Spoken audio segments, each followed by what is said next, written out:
బాప్తిసం పొందాల్సిన అవసరం లేదు, వాటి గురించి ఆలోచించాల్సిన అవసరం లేదు. మరి పుట్టుక క్రైస్తవులు అందరూ పొందుతున్నారు మరి బాప్తిసం, వాళ్ళ దగ్గర కూడా దేవుని వాక్యం ప్రకటించబడుతుంది కదా. కాబట్టి ఆ ఆలోచన తప్పు అనమాట. అన్యులు అంటే ఎవరంటే 12 గోత్రాలకు సంబంధించిన వారు కాని వారు అందరూ కూడా.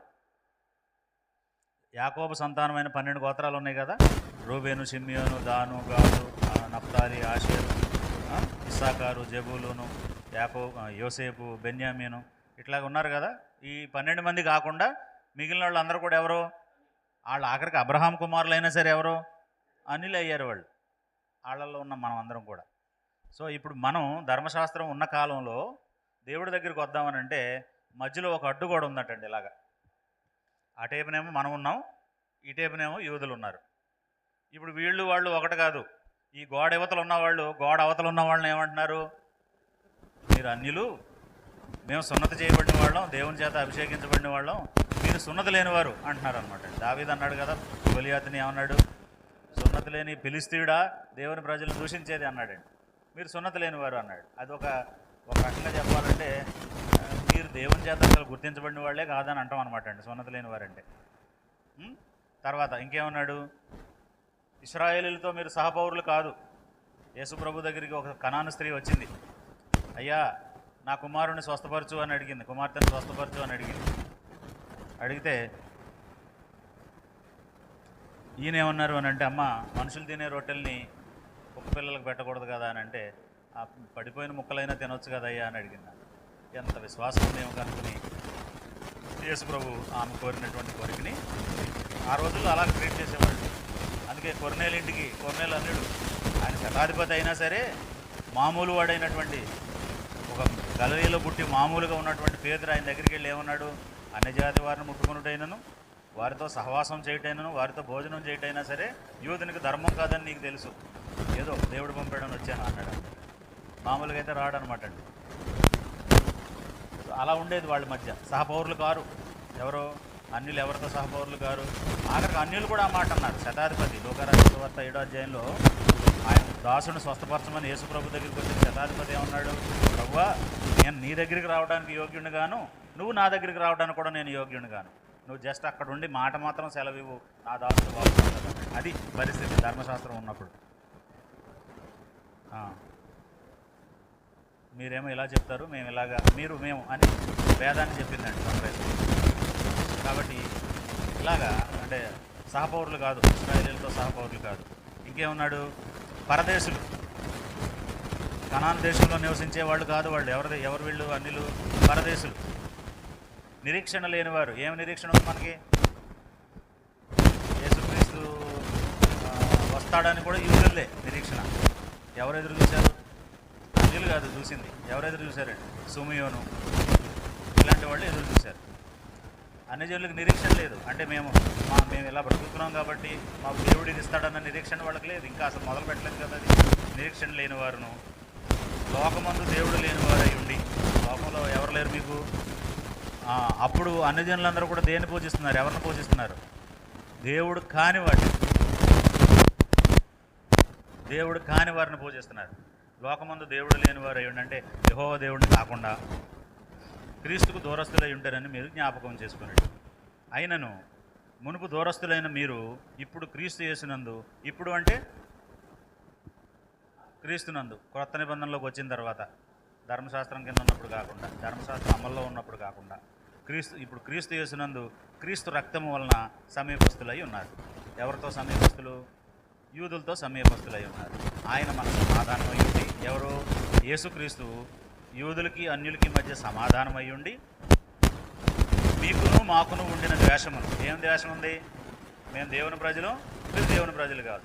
మాకు దేవుడు ఉన్నాడు, మీకు దేవుడు లేడు. మేము సున్నతి పొందాం, మీరు సున్నతి పొందాల. మాకు నిరీక్షణ ఉంది, మీకు నిరీక్షణ లేదు. ఇది వాళ్ళ మధ్యలో ఉన్న ద్వేషం.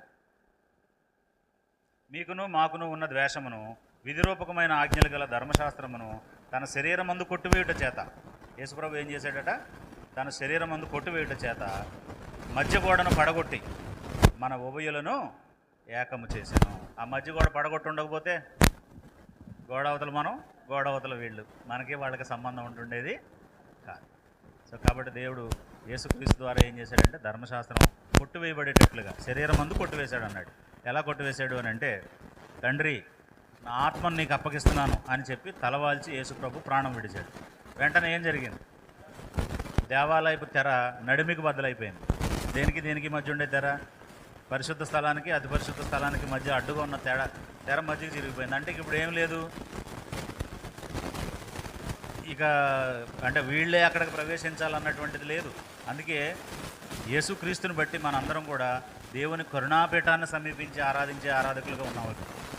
పూర్వం అయితే యూదుడు కూడా అవకాశం లేదు. సంవత్సరానికి ఒక్కమారు ప్రధాన యాజకుడు ఆయన పాపాల నిమిత్తం, ప్రజల పాపాల నిమిత్తం వెళ్ళి బలు అర్పించి వచ్చేవాడు.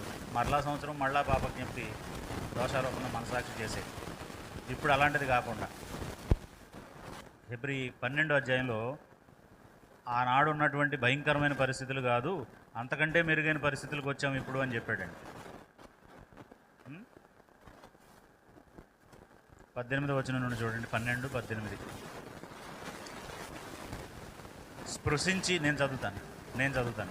స్పృశించి తెలుసుకొనదగినట్టు అంటే స్పృశించి అంటే ఇలా అంటుకుని మండుచున్నట్టు కొండకు, అగ్నికిని, కారు మేఘమునకును, గాఢాంధకారమునకు, తుఫానుకును, బోరధ్వనికిని, మాటల ధ్వనికి మీరు వచ్చి ఉండలేదు. ఒక జంతువైనను ఆ కొండను తాకిన ఎడల రాళ్లతో కొట్టబడవలననే ఆజ్ఞాపించిన మాటకు వారు తాళలేక ఆ ధ్వని వినిన వారు మరి ఏ మాటయు తమతో చెప్పవలదని బతిమాలుకొనిరి. మరియు ఆ దర్శనం ఎంతో భయంకరంగా ఉన్నందున మోషే నేను మిక్కిలి భయపడి వణుకుచున్నాను నేను.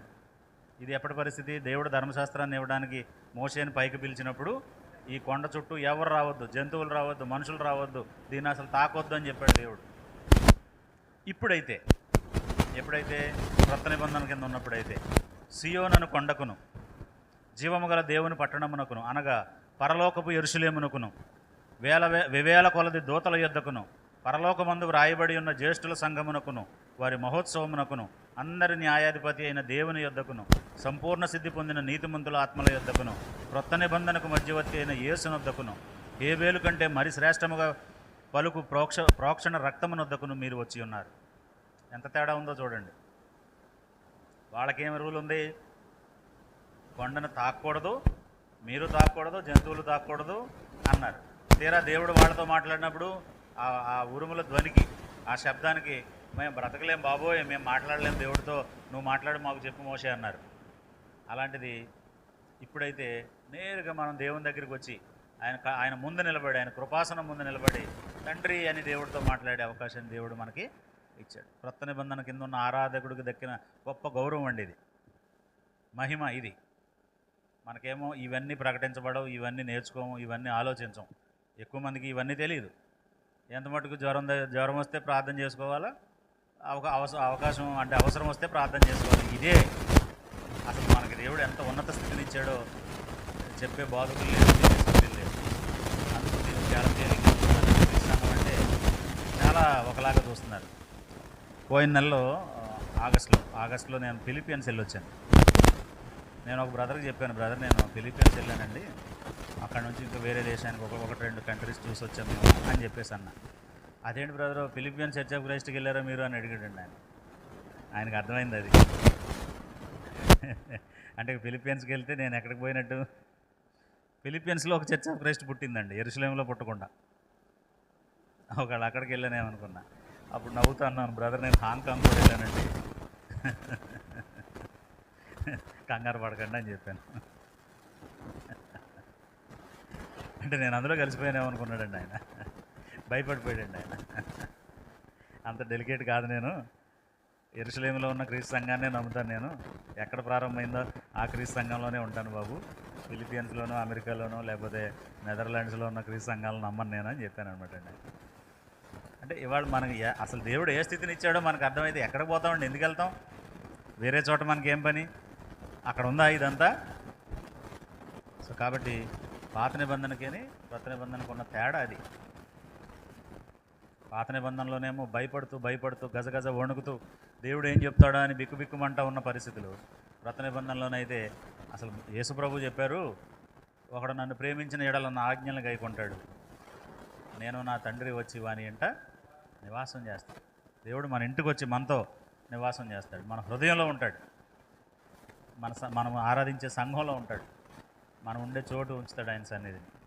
అప్పుడు అలా కాదు, పని కట్టుకుని ఒకడు అక్కడికి వెళ్ళి ఆ కృపాసనం దగ్గరికి వెళ్ళి కరుణాపీఠం మీద ప్రోక్షించినప్పుడు మాత్రమే వాళ్ళ మధ్య దేవుడు ఉండి వాళ్ళకి సహాయం చేశాడు. కాబట్టి ఇప్పుడు ధర్మశాస్త్రం కొట్టివేయబట్టడం వల్లనే కదా మనం చేరగలిగాం అక్కడికి. ధర్మశాస్త్రం నిలిచుంటే ఏం చేసేవాళ్ళం? ఏమి లేదు, మనకు సంబంధం ఏమి లేదు. యూదుల పరిస్థితి కూడా ఎలా ఉండేది? సంపూర్ణ సిద్ధి పొందేవాళ్ళ? ధర్మశాస్త్రం కింద ఉన్న ఆరాధకుడు సంపూర్ణ సిద్ధి పొందాడా? పొందలేదు. కాబట్టి ఎప్పుడైతే యేసుక్రీస్తు రక్తం మన మనసాక్షిని శుద్ధీకరించడం మొదలుపెట్టిందో అప్పుడు ఆరాధకుడు సంపూర్ణ సిద్ధిని పొందాడు. సో కాబట్టి అందుకు దేవుడు కొట్టేశాడు, ఈ ధర్మశాస్త్రాన్ని కొట్టేసింది అందుకనమాట. దేవుడు ఇంత అద్భుతమైన కారణాలు చెబితే ఇవాళ చాలామందికి ఆ ధర్మశాస్త్రం కొట్టివేశాడన్న మాట మింగుడు పట్టలేదండి, ఒప్పుకోవట్లేదండి దాన్ని. ఎలా కొట్టేస్తాడు అంటే, నీకు అడ్డుగోడు కావాలా? నీకు దేవుడితో సంబంధం వద్దా? నువ్వు యూదుల చేత చులకనగా చూడబడతావా? నువ్వు సంపూర్ణ సిద్ధి పొందవా? నువ్వు యేసుప్రభు ద్వారా క్రీస్తు ప్రభు యొక్క సంఘంలోకి రావా? ధర్మశాస్త్రం ఉండుంటే క్రీస్తు సంఘం ఉంటుందా? పాపక్షమాపణ ఉంటుందా? ఈ సంవత్సరం అర్పించాలి, మళ్ళీ సంవత్సరం అర్పించాలి, చచ్చిందాక అర్పించాలి, అయినా లాభం లేదు. దానివల్ల ఎవడో నీతిమంతుడిగా తీర్చబడు. ఇది పరిస్థితి. అందుకు దేవుడు ధర్మశాస్త్రాన్ని కొట్టివేశాడు. కొట్టివేయబడను అనే మాటలు డైరెక్ట్గా చాలా చోట్ల ఉన్నాయి, కానీ వాటిని మనుషులు పట్టించుకోవట్లేదు. ఇందాక మనం చదివినప్పుడు శరీరం మందు కొట్టివేసి అన్నాడండి. దేన్ని కొట్టివేసింది? విధిరూపకమైన ఆజ్ఞలు గల ధర్మశాస్త్రాన్ని ఆయన శరీరం మందు కొట్టివేసి అనే మాట ఉందండి. కొలసీలకు రాసిన పత్రిక 2వ అధ్యాయము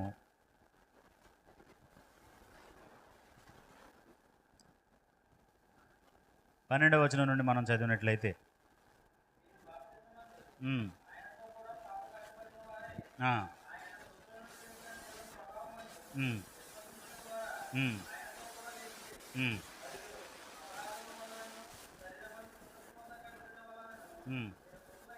చూడండి, పాపం చేశారు. ఇంకో కారణం ఏంటి? దేవుడి దగ్గరికి రాలేకపోవడానికి శరీరం మందు సున్నతి పొందలేదు మీరు.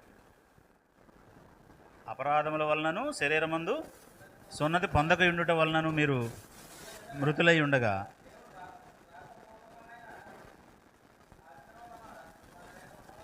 చూడండి, వ్రాతరూపకమైన ఆజ్ఞలు అంటే ఏంటి? ధర్మశాస్త్రం ఆజ్ఞల వలన మన మీద రుణముగాను, చూడండి, మనకు విరోధంగాను, మనకు రుణముగాను, మన మీద రుణముగాను, మనకు విరోధముగాను ఉండిన పత్రమును మేకులతో సిలువ కొట్టి, అంటే ఉంచాడా దాని మీద చేయవ్రాతని? దేవుడు రాసిచ్చిందా కదా అది. దాన్ని ఏం చేశాడట? తుడిచివేసి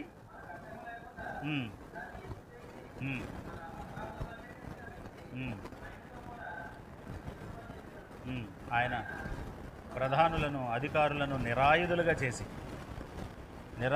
చేసి సిలువ చేత జీవోత్సవముతో వారిని పట్టి కనవచ్చు. చాలు.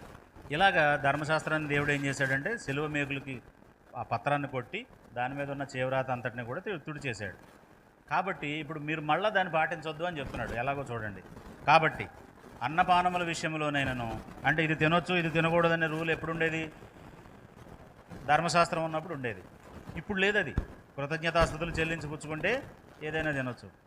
నేను చెప్పాను కదా, మనం ఫిలిప్పీన్స్ వెళ్ళానని, అక్కడ వాళ్ళు తిన్న జంతువు లేదండి, ఏది పడితే తింటున్నారు వాళ్ళు. అన్నీ తింటున్నారు వాళ్ళు. హాంకాంగ్లో అన్నీ ఎయిర్పోర్ట్లోనైతే అన్నీ అలాడ తీసున్నాయండి, తలకాయలు మట్టుకు పెట్టున్నాయి. ఇది అని చెప్పడానికి, మీరు తినే మాంసం ఇదే అని చెప్పడానికి. అందులో అన్నీ కనపడుతున్నాయి. కృతజ్ఞతాస్తుతులు చెల్లించి తీసుకుంటే ఏది నిషిద్ధమైనది కాదు. అదే ఒకళ్ళ ధర్మశాస్త్రం ఇంకా ఉండుంటే నిషిద్ధమైనవి, పవిత్రమైనవి, అపవిత్రమైనవి ఉండేది. పందిని అసలే తినకూడదు. చాలా ఉన్నాయి తినకూడనివి, చాలా ఉన్నాయి తినవలసినవి. కాబట్టి ఇప్పుడు ఆ రిస్ట్రిక్షన్ లేదు. మీరు క్రొత్త నిబంధనలో క్రీస్తు యేసులోనికి బాప్తిసం పొందిన తర్వాత ఇంకా అన్నపానాల విషయంలో ఇది తినొచ్చు ఇది తినకూడదని మీరు చెబితే అదేంటి? అది మీరు ధర్మశాస్త్రం కింద లేరుగా, క్రొత్త నిబంధన కింద ఉన్నారు. కానీ మీకు ఎవడైనా తీర్పు తీరుస్తాడు. ఆ అవకాశం ఎవరికి ఇవ్వద్దు. అన్నపానముల విషయంలోనైనాను, పండుగ, అమావాస్య, విశ్రాంతి దినం అనే వాటి విషయంలోనైనాను. ఇప్పుడు మళ్ళీ విశ్రాంతి దినాన్ని పాటిస్తే, పండుగలను పాటిస్తే, పౌర్ణమిని పాటిస్తే, అమావాస్యని పాటిస్తే, ఇవన్నీ యూదుల పండుగలు. అలాంటి వాటి విషయంలో మీకు తీర్పు తీర్చే అవకాశం ఎవరికి ఇవ్వకుడి. ఇవి రాబో వాటి ఛాయే కానీ నిజ స్వరూపం ఎవరిలో ఉందట? రాబో వాటి ఛాయ అంటే ఇప్పుడు ఇక్కడ చూడండి, నేను ఇలా నడుచుకుంటూ వస్తూ ఉంటే నీడ కనపడుతుంది. ఛాయ అంటే నీడ. ఇప్పుడు మనం ఒక ఇంట్లోకి ప్రవేశిస్తున్నాం అనుకోండి, ముందు మన నీడ ఆ గుమ్మంలోకి వెళ్తుంది. ఎవరైనా ముందు చూస్తారు, ఎవరో వస్తున్నట్టు ఉందే అని నీడను చూస్తారు. అప్పుడు ఆ నీడను చూసిన తర్వాత ఏం చేస్తారు? మనిషిని చూస్తారు. మనిషిని చూసిన తర్వాత ఏమవుద్ది? నీడను చూడటం మానేస్తారు. అంతేనా? మనిషి కనపడ్డా కూడా నీడను చూస్తారా? మనిషి వచ్చేసాడు లోపలికి, ఎవరు వస్తున్నారని ఎదురు చూస్తూ ఉంటే మనిషి వచ్చేసాడు, ఆ తర్వాత కూడా మళ్ళీ ఎవరిదా నీడని చూస్తారా? అసలు వ్యక్తి వచ్చేస్తే. కాబట్టి నీడ ధర్మశాస్త్రం, వచ్చిన వ్యక్తి క్రీస్తు. క్రీస్తు వచ్చేసిన తర్వాత దేంతో పని లేదు ఇక. కాబట్టి ఇంతకుముందు రాబో వాటి ఛాయ అవి. ఆ పండుగలు పాటించడం, అమావాస్యలు పాటించడం, పౌర్ణములు పాటించడం, అన్నపానాల గురించి రిస్ట్రిక్షన్ ఉండటం, ఇవన్నీ. అసలు వ్యక్తి వచ్చిన తర్వాత దాంతో మీకు పని లేదు. కాబట్టి ఇవి రాబో వాటి ఛాయే కానీ నిజ స్వరూపం క్రీస్తులో ఉంది. కాబట్టి ఇప్పటికీ ఎవడైనా అతి వినయాశక్తుడై, అతి వినయం ఎలా ఉంటుందనంటే దేవుణ్ణి మనిషిని కూడా పూజిస్తారు వాళ్ళు, ఎవరిని వదిలిపెట్టరు. అంటే వినయం ఏంటి? దేవుడిని గొప్ప చేయడం, మనిషిని గౌరవించడం. దేవుడిని పూజించడం, మనిషిని గౌరవించడం వినయం. అబ్బే దేవుడిని మనిషిని కూడా పూజిస్తే, ఇద్దరిని పూజిస్తే ఏంటి? అది అతి వినయం. అంటే చేయమన్న దానికంటే ఇంకా ఎక్కువ చేయడం అనమాట. మీరు 100 రూపాయలు ఇవ్వాల్సి వస్తే 150 ఇవ్వడం అనమాట. అది కొంచెం ఎక్కువ చేయడం అనమాట అండి. పర్లేదండి ఉంచుకోండి అని ఇచ్చారనుకోండి, అవతలడికి అది అవమానంగా అనిపిస్తుంది. మనకు రైట్ అనిపించవచ్చు 100 ఇవ్వాల్సిన చోట 150 ఇస్తే, కానీ పుచ్చుకున్నోడికి ఏమనిపిస్తుంది? కాబట్టి అతి వినయం ఏమి లక్షణం అట? గొప్పవాడి లక్షణమా? అంటే నీతిమంతుడి లక్షణమా? దూత లక్షణమా? కాబట్టి అతి వినయంతో దేవదూతలను కూడా ఆరాధించే వాళ్ళు ఉన్నారు. అలాంటి వాళ్ళ బారిన పడవద్దు. దేవదూత ఆరాధన ఎందు ఇచ్చ కలిగి తాను చూచిన వాటిని గూర్చి, అంటే చూడని వాటిని గూర్చి గొప్పగా చెప్పుకొనుచు, శరీర సంబంధమైన మనసు వలన ఊరకు ఉప్పొంగుచు, శిరస్సును హత్తుకొనని వాడెవడు మీ బహుమానమును అపహరింపనీయకుడు. శిరస్సును హత్తుకున్నవాడు సంఘ సభ్యుడు. ధర్మశాస్త్రం కింద ఉన్నవాడు శిరస్సును హత్తుకొననివాడు. వాడు వచ్చి నిన్నేం చేయకూడదు? నీ బహుమానాన్ని అపహరింపనివ్వకూడదు. సో ఆనాడు యూదులు క్రీస్తు సంఘాల్లోకి వెళ్ళి, ఇంకా ధర్మశాస్త్రం ఉంది, ఇది ఎప్పుడో ఉన్నది, పాతదే, ఓల్డ్ ఈజ్ గోల్డ్ అని చెప్తూ ఉండేవాళ్ళు అనమాట. పాతదే మనం అనుసరించాలి తప్ప ఈ మధ్యన వచ్చిన క్రొత్త నిబంధన కాదు మనం అనుసరించాల్సిందని వాళ్ళు మోసం చేసేవాళ్ళు. ఇప్పుడు కూడా జుడాయిజం తాలూకా ఆనవాళ్ళు ఉన్నాయండి మనకి. కొంతమంది ఏమంటున్నారు, ఇప్పుడు యెహోవా దేవుడిని మాత్రమే పూజించాలి, ఆయన మాత్రమే గౌరవించాలి, యేసుక్రీస్తుని ఒక మనిషిలా చూడాలి, పరిశుద్ధాత్మను అసలు లెక్క చేయకూడదు, యెహోవా దేవుడిని మాత్రమే మనం గౌరవించాలని. మనకేమనిపిస్తుంది అంటే, అబ్బా ఈ బ్రదర్కి దేవుడు అంటే ఎంత గౌరవం అనుకుంటున్నాం మనం. కానీ మోసం ఏంటంటే అతను క్రైస్తవ్యాన్ని బట్టి మన దగ్గరికి వచ్చినాడు కాదు, అది యూదా మతానికి సంబంధించిన ఆలోచనలు అవి. ఆనాడు యేసుక్రీస్తుని తక్కువ చేసి దేవుడిని ఎక్కువ చేసేవారా యూదులు? యేసుక్రీస్తుని తక్కువ చేయమని ఎక్కడా లేదండి. ఆయనతో సమానుడు అనే మాట ఉంది. బైబిల్ కంటూ గొప్పోళ్ళు ఎవరు లేరు ఇక్కడ. క్రీస్తు ఎవరట? దేవుని కుమారుడు, దేవునితో సమానుడు, గుణాల్లో ఆయనతో వ్యక్తిత్వం కలిగిన వాడు. కొన్ని సందర్భాల్లో దేవుడని కూడా పిలువబడినంత గొప్ప గుణాలు ఉన్నవాడు. అంటే డైరెక్ట్గా ఆయన ఇప్పుడు దేవుడని పిలవమని నేను చెప్పట్లేదు, కానీ ఆయన కూడా ఏమని సంబోధించారు? ఇప్పుడు రోమపత్రిక 9వ అధ్యాయంలో పౌలు, మనం చదువుతాం తర్వాత, ఈ అధ్యాయం అయిపోయిన తర్వాత, యేసుక్రీస్తు అంటే ఎవరు అనుకుంటున్నారు మీరు? ఆయన శరీరాన్ని బట్టి, అంటే యూదులు అంటే ఎవరు అనుకుంటున్నారు? యూదులు మీరు తీసిపడేస్తున్నారు. యూదులు ఎవరంటే వాళ్ళు గొప్ప వాగ్దాన నిబంధనలు కలిగినటువంటి ప్రజలు, అర్చనాచారాదులు, ఇలాంటివన్నీ కూడా వాళ్ళల్లో నుంచి వచ్చినవే. పూర్వం వాళ్ళు దేవుని ప్రజలు, క్రీస్తు కూడా వాళ్ళల్లో పుట్టాడు. యూదులంటే ఎవరు అనుకుంటున్నారు మీరు? మీరు చులకనగా చూసినంత మాత్రాన కాదు. అవిశ్వాసులైన యూదులనే దేవుడు వదిలిపెట్టేశాడు తప్ప విశ్వాసులైనటువంటి వారిని దేవుడు వదిలిపెట్టలేదు. ఆఖరికి సర్వాధికారి అయినటువంటి దేవుడని పిలువబడటానికి అర్హత ఉన్న యేసుక్రీస్తు కూడా వాళ్ళల్లో పుట్టాడు. అంత గొప్పవాళ్ళు యూదులు. క్రీస్తే వాళ్ళల్లో పుట్టాడు, అంత గొప్పవాళ్ళు, మీరు వాళ్ళని తీసేయొద్దు. వాళ్ళల్లో అవిశ్వాసులను దేవుడు పక్కన పెట్టాడు. మీలో కూడా అవిశ్వాసులు ఉంటే మిమ్మల్ని పక్కన పెడతాడు దేవుడు అని చెప్పాడు అనమాట. ఆ సందర్భంగా ఏమని చెప్పాడు? సర్వాధికారి అయిన దేవుడై ఉండి యుగయుగములకు స్తోత్రార్హుడై ఉన్నాడు అన్నాడు. కాబట్టి ఇప్పుడు చాలామంది ఏం మొదలు పెట్టారంటే, అసలు యేసుక్రీస్తు అంటే మామూలు తిమోతి పత్రికలో ఉంటుంది కదా, మధ్యవర్తి ఎవరో క్రీస్తు యేసును నరుడు అన్నారు కదా, ఇక నరుడే అని మొదలు పెట్టారండి. నరుడని ఎన్నిసార్లు దైవత్వం కలిగిన వాడు దేవుని కుమారుడు అని ఉందో అది పట్టించుకోరు. ఇంకొంతమంది ఏమంటున్నారంటే దైవత్వం కలిగిన వాడే ఎలా అంటే మనం ఎలా కుమారులు, ఆయన కూడా అలాగే కుమారుడు అంటున్నారు. మనం ఎలాగో ఆయన అలా కుమారుడు కాదండి. సో అందుకే దేవుడు చాలా సందర్భాల్లో ఆయన ఇంపార్టెన్స్ని మనుషులకు అర్థమయ్యేలాగా చెప్పాడు. ఈవెన్ మనం బాప్తిజం పొందేటప్పుడు కూడా యేసుప్రభు ఆజ్ఞాపించింది ఏంటి? ఎవరెవరి నామంలో ఇవ్వాలి బాప్తిజం? తండ్రి యొక్కయు, కుమారుని యొక్కయు, పరిశుద్ధాత్మ నామంలోనికి. దైవత్వంలో ముగ్గురు ఉన్నారు, ఒక్కటై ఉన్నారు. ఒక్కడు కాదు, ఒక్కటై ఉన్నారు వాళ్ళు. దేవుడు నిత్యుడు, క్రీస్తు నిత్యుడు. శరీరంతో పుట్టడం ఆయనకి ప్రారంభం కాదు. పరిశుద్ధాత్మ కూడా నిత్యుడు. హెబ్రీ 9:14 మీరు చదివితే, నిత్యుడగు ఆత్మ ద్వారా తను తాను దేవునికి నిర్దోషిగా అర్పించుకున్న క్రీస్తు రక్తం అన్నాడు. 12వ అధ్యాయం హెబ్రీ పత్రిక చదివితే, నిన్న నేడు నిరంతరం ఏకరీతిగా ఉన్నాడు క్రీస్తు అన్నాడు. 91వ కీర్తన మనం చదివితే, ప్రభువా తరతరముల వరకు మాకు నివాస స్థలం నీవే, భూమిని ఆకాశాన్ని పుట్టింపక మునుపు, లోకమును పుట్టింపక మునుపు యుగ యుగాలు నీవే మా దేవుడు అన్నాడు. మళ్ళీ పరలోకంలో వీళ్ళు ముగ్గురు ఉంటారు. కాలం అంతమైపోయిన తర్వాత ఎవరుంటారు? మళ్ళీ ముగ్గురు ఉంటారు. కాబట్టి ఒక్కటై ఉన్న వ్యక్తిత్వం వాళ్ళది. ముగ్గురుగా కనబడే ఒక్కటై ఉన్న వ్యక్తిత్వం. మనకంత జ్ఞానం, మనకంత అర్థం చేసుకునే విషయాల హృదయం లేక 3 పార్టీలు చేసి పడేసామన్నమాట అండి. మనకు రాజకీయ నాయకులు, కుమారులు, కుమార్తెలు కూడా తలో పార్టీ పెడుతున్నారు కదా, వీళ్ళని కూడా అలా చేసేసారండి.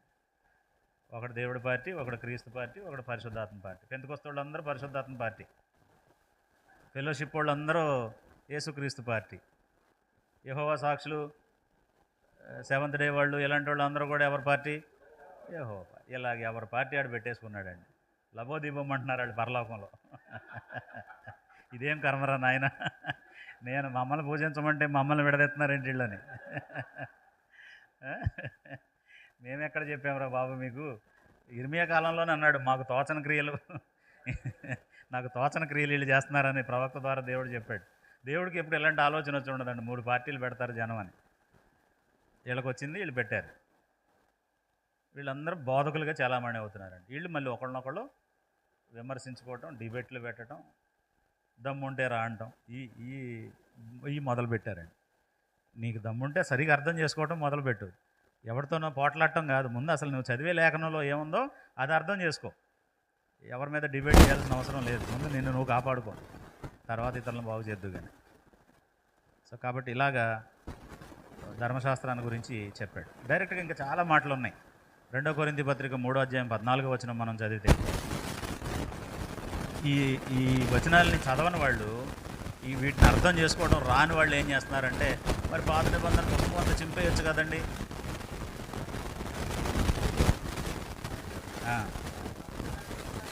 మరియు వారి మనసులు కఠినములైన కనుక నేటి వరకును పాత నిబంధన చదవబడినప్పుడల్లా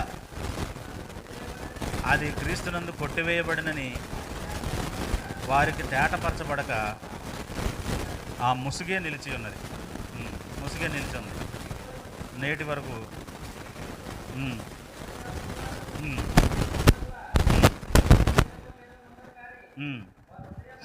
ఎప్పుడు ప్రభువు వైపునకు ఎప్పుడు తిరుగునో అప్పుడు ముసుగు తీసివేయబడు. రైట్, ఇది పౌలు రాసినటువంటి మాట. ఆయన ముసుగు తీయవేయబడింది ఎప్పుడు? దమస్కులో యేసుక్రీస్తు కనపడినప్పుడు. దమస్కు మార్గంలో కనబడి యేసుక్రీస్తు ఆయనతో మాట్లాడినప్పుడు ఆయనే మెస్సయ్య అని, ఆయన వచ్చిన పని ఏంటో చెప్పాడు. ధర్మశాస్త్రం ఉందో కొట్టివేయబడిందో అన్నీ ఆయన తేట తెల్లంగా బోధించాడు. ఆయన ముసుగు పోయింది. ఇప్పుడు ఈయన ఏమన్నాడంటే, మరి మిగిలిన పరిస్థితి ఏంటంటే, వాళ్ళు ప్రతిరోజు ధర్మశాస్త్రం చదువుతున్నారు విశ్రాంతి దినాన్న, ఇంకా ఉందనుకుంటున్నారు, వాళ్ళు ధర్మశాస్త్రం నిలిచి ఉందనుకుంటున్నారు. ఆ ముసుగు వాళ్ళ మీద ఉంది. అది కొట్టివేయబడినని వారికి తేటపరచబడక అన్నాడు. ఏమైందని? కొట్టివేయబడిందని ఎవరికి అర్థమైంది? పౌలుకి అర్థమైంది, పేతురుకి అర్థమైంది, 12 మంది శిష్యులకు అర్థమైంది, ఆదిమ క్రైస్తవులకు అర్థమైంది. ఎవరికి అర్థం కాలే? ఆనాడున్న యూదుల్లో కొంతమందికి అర్థం కాలే. కొట్టివేయబడెను అనే మాట అక్కడ తేటతలంగా ఉంది. ఒక చిన్న సంగతి చెప్పి నేను లంచ్ బ్రేక్ ఇచ్చేస్తాను, నవ్వుతూ భోంచేయండి. ఇది ఒక చోటకి వెళ్తే ఒక పెళ్లిలో చదివారండి. ఇప్పుడు మనం చదివిన ఈ వచనాన్ని ఒక పెళ్లిలో చదివారు. చదివి ఆ ముసుగు తీసివేయబడు, ప్రభు దగ్గరికి ఎప్పుడు వస్తారో అప్పుడు ముసుగు తీయబడంటే పెళ్లి కూతురు ముసుగు తీయించాడండి ఒక పాస్టర్ గారు. వెయిల్ ఉంటుంది కదా, ఆ ముసుగు అంటది. ఇద్దరు ప్రభు దగ్గరికి వచ్చారు, ప్రతి ముసుగు అన్నాడు. కొరింథీ పత్రికలో కనుక ఈ వచనం లేకపోతే ఆ పెళ్లి కూతురికి ముసుగుతూ ఉంటామే సచ్చిందాక. అంతే కదా, ఏ ముసుగు దేని గురించి మాట్లాడుతున్నాడు, ఏమి సంబంధం లేదు. దీనిలో అందరూ బయలుదేరి ఏం అర్థమైతే అది చెప్పడం లోకంలో. కాబట్టి ఇప్పుడు ఇది పెళ్లి ముసుగు కాదండి, ధర్మశాస్త్రం ఉంది అన్న అపార్థం. ముసుగు అంటే ఏంటి? అపార్థం. ఏమని అపార్థం చేసుకున్నారు? ధర్మశాస్త్రం కొట్టివేయబడినప్పటికీ ఇంకా నిలిచిందని అపార్థం చేసుకున్నారు వాళ్ళు. ఆ ముసుగండి తీసేసేది, అంతే తప్ప పెళ్లిలో పెళ్లి కూతురికి వేసేది కాదండి. సో కొంతమంది మహా గనులు ఇలాంటి వాళ్ళు కూడా ఉన్నారండి. ఈ వచనం చదివాక అప్పుడు అబ్బాయి పెళ్లి కూతురు ముసుగు తీసివేయబడినానుంది, వచ్చారు మీరిద్దరు ప్రభు దగ్గరికి అన్నాడండి. కాబట్టి ధర్మశాస్త్రం కొట్టివేయబడింది అని ఎన్నో వచనాలు ఉన్నాయి, చాలా వచనాలు ఉన్నాయి. అందులో ఇది ఒక వచనం మనం చదివినటువంటిది. ఏమేమి చదివాం మనం ఒకసారి సమరైజ్ చేసి ముగించేద్దాం. రోమాపత్రిక 7వ అధ్యాయము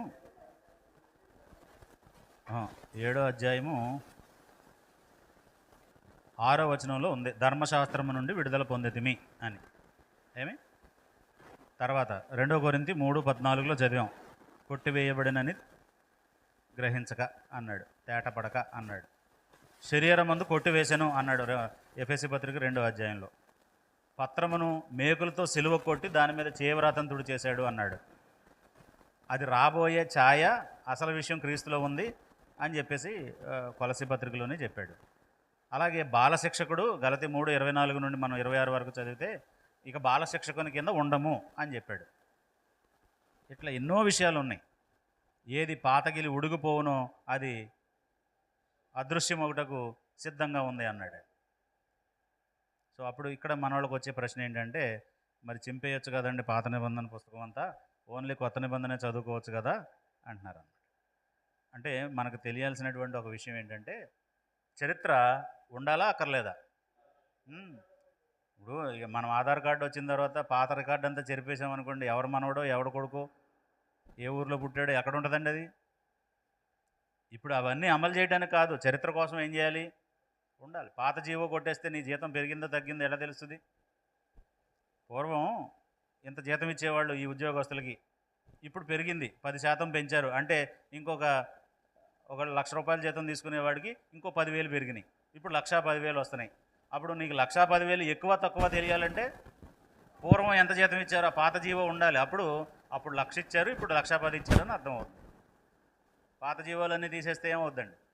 మళ్ళీ జీరో నుంచి మొదలుపెట్టినట్టు అవుతుంది. అసలు గతంలో ఏం జరిగింది, దేవుడు కోపం ఎందుకు వచ్చింది, దేవుడికి బాధ ఎందుకు కలిగింది, దేవుడు ఎవరిని శిక్షించాడు, దేవుడిని ఎవరిని మెచ్చుకున్నాడు, ఇవన్నీ తెలియాలంటే ఏం చేయాలి?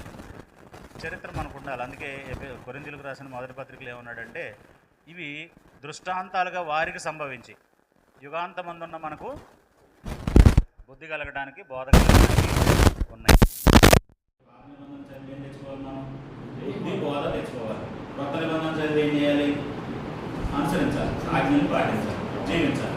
కొత్త నిబంధన ప్రకారం జీవించాలి, పాత నిబంధన ప్రకారం ఏం చేయాలి? హెచ్చరికలు పొందాలి, బుద్ధి బోధ పొందాలి. వారికి సంభవించినవి మనకు సంభవించినట్టు, వాడు శోధిస్తే ఏమైందో వాడికి మన వల్ల జరగకుండా ఉండాలి. దేవుడు విసిగించినప్పుడు వాడికి ఏం శిక్ష పడిందో అది మనకు అర్థం అవ్వాలి. దేవుడు దేనికి సంతోషించాడో, దేనికి బాధపడ్డాడో మనకు అర్థం కావడానికి పాత నిబంధన. కాబట్టి ఈ సగం తెలివితేటలు ఏమంటారంటే కొత్త మాట ఉంచుకుని అంటారు. ఇంకొంతకాలానికి ఏమంటారంటే ప్రకటన గ్రంథంలో ఇంకొన్ని నెరవేరాలి కదా, అది మటు ఉంచుకుని పత్రికలు చింపేయండి అంటారు. ఈ తర్వాత ఇది మనకు అర్థమై చదవట్లేదు ప్రకటన గ్రంథం, ఈ బైబిల్ వదిలే అంటారు. అంతే కదా. సో కాబట్టి అలాంటి మూర్ఖపు ఆలోచనలు, మూర్ఖపు ప్రవర్తన మనం కలిగి మిగిలిన విషయాలు మనం భోజన విరామం తర్వాత నేర్చుకుంటాం.